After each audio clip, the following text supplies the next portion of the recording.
बच्चों 30 प्रश्न तक हमारी वीडियो कंप्लीट हो चुकी है। प्रश्न संख्या 31 से हमें कंप्लीट करना है, तो चलिए स्टार्ट करते हैं।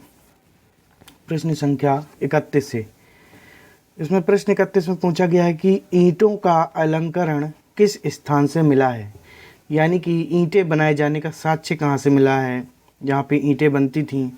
तो इसका उत्तर है कालीबंगा। तो जो ईंटें बनाई जाती थी उसका साक्ष्य कहाँ से मिला है, कालीबंगा से। फिर है क्वेश्चन नंबर 32, स्वतंत्र भारत में सबसे अधिक हड़प्पा स्थल कहाँ से मिले हैं। स्वतंत्र भारत में सबसे अधिक हड़प्पा स्थल मिले हैं कहाँ से, गुजरात से।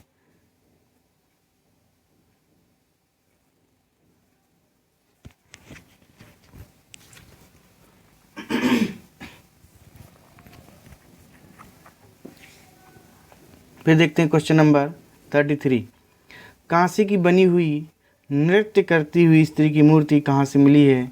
ये मिली है अपनी मोहनजोदड़ो से। फिर आगे बढ़ते हैं क्वेश्चन नंबर 34, युगल सावधान का साक्ष्य कहाँ से प्राप्त हुआ है। तो युगल सावधान का साक्ष्य हमारा प्राप्त हुआ है लोथल से। युगल सावधान मतलब एक ही कब्र से दो लोगों को एक साथ दफनाए जाने का साक्ष्य। युगल का मतलब होता है जोड़ा। जहाँ पे दो लोगों को एक साथ दफनाए जाने का साक्ष्य मिला है, तो वो मिला है कहाँ से, लोथल से। लोथल किस राज्य में पड़ता है, लोथल पड़ता है गुजरात में। क्वेश्चन नंबर 35, विशाल स्नानागार कहाँ से प्राप्त हुआ है। तो विशाल स्नानागार मिला है आपका कहाँ से, मोहनजोदड़ो से। मोहनजोदड़ो इस समय पाकिस्तान में है। और मोहनजोदड़ो बता दें कि सिंधु घाटी सभ्यता का सबसे बड़ा सिंधु स्थल है, सबसे बड़ा शहर है जो उस समय खोजा गया था। क्वेश्चन नंबर 36, विशाल स्नानागार का निर्माण किससे करवाया गया था। तो विशाल स्नानागार का निर्माण पक्की ईंटों से किया गया था। ठीक है, और ये कहाँ किया गया था, ये किया गया था आपका दुर्ग क्षेत्र में। दुर्ग का मतलब जहाँ राजा का किला हुआ करता था। तो उसमें जो एक राजा का बीचों बीच जो है कि यहाँ का महल होता था, उन्हीं महल के पास में ही विशाल स्नानागार का निर्माण कराया गया था। क्वेश्चन नंबर 37, पुरोहित राजा की मूर्ति कहाँ से प्राप्त हुई है। तो पुरोहित राजा की मूर्ति हमारी प्राप्त हुई है कहाँ से, मोहनजोदड़ो से।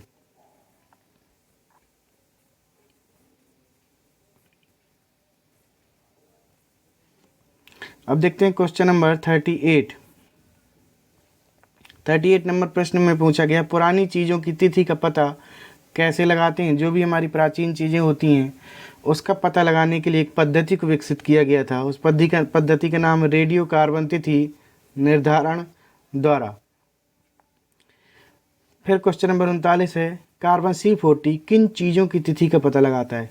कार्बन C40 केवल उन्हीं चीज़ों की तिथि का पता लगाता है जिसमें कार्बन मौजूद हो। जिसमें कार्बन नहीं होगा उन चीज़ों की तिथि का पता हम नहीं लगा सकते हैं।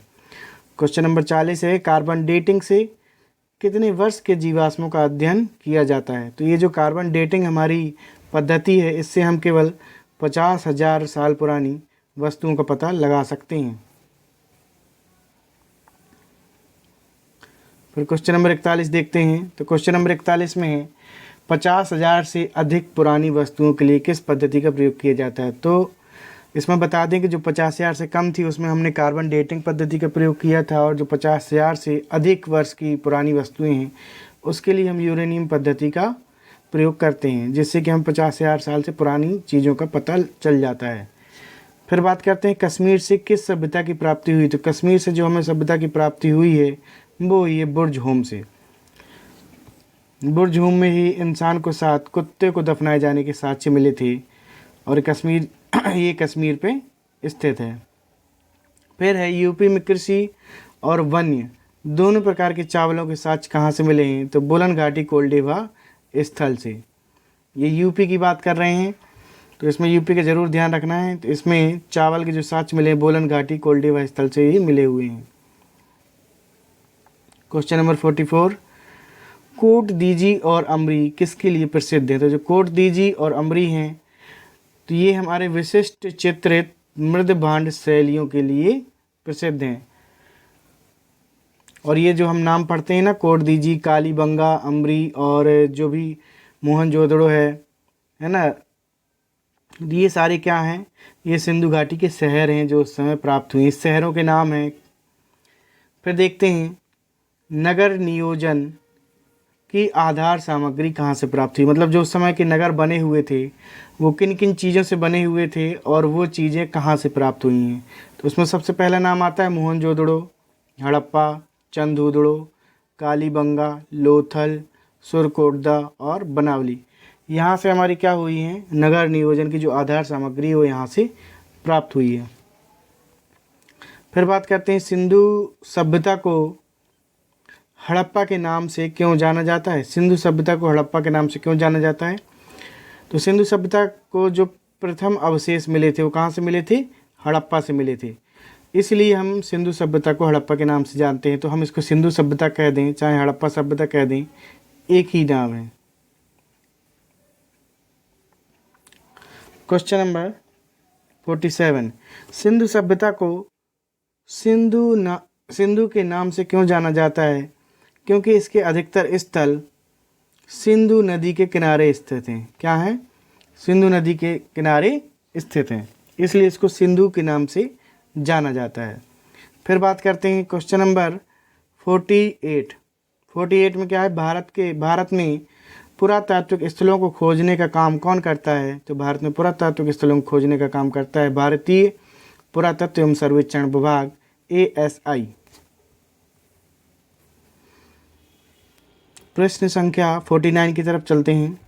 तो इसमें है भारतीय पुरातत्व विभाग के जन्मदाता कौन है। तो भारतीय पुरातत्व विभाग के जन्मदाता कौन है, वो हैं अलेक्जेंडर कनिंघम। क्वेश्चन नंबर 50, सभी सजीव वस्तुओं में एक प्रकार का रेडियोधर्मी कार्बन होता है, उसे क्या कहते हैं। तो उसे कहते हैं कार्बन 40।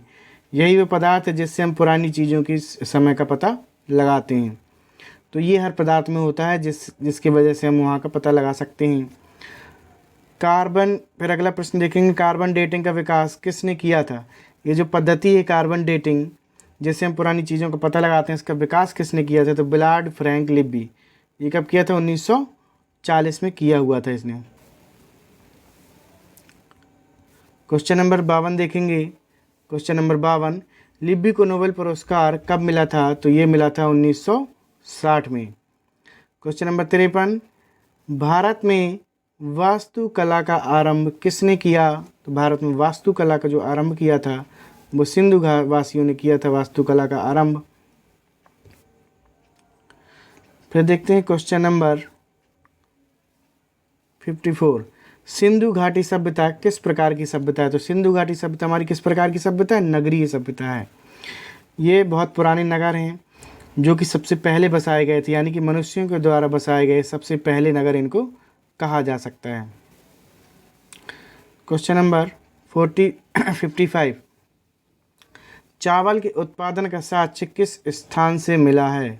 ठीक है, तो चावल के जो उत्पादन का साक्ष्य वो कहाँ से मिला है हमें, लोथल व रंगपुर से। फिर बात करते हैं कंगनी।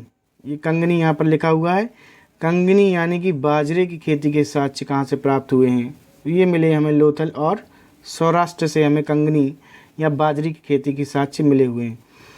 फिर बात करते हैं रागी। रागी मतलब एक होता है ज्वार। तो ज्वार के जो साक्ष्य मिले हैं वो कहाँ से मिले हैं, वो हमें मिले हैं रोजदी, गुजरात से। ठीक है, तो यहाँ पर हम देखेंगे कंगनी के जो साक्ष्य मिले वो कहाँ मिले, लोथल सौराष्ट्र, और रागी के साक्ष्य कहाँ से मिले हैं, रोजदी और गुजरात से। क्वेश्चन नंबर 58 देखेंगे, सिंधु सभ्यता में क्रय विक्रय किस प्रकार होता था।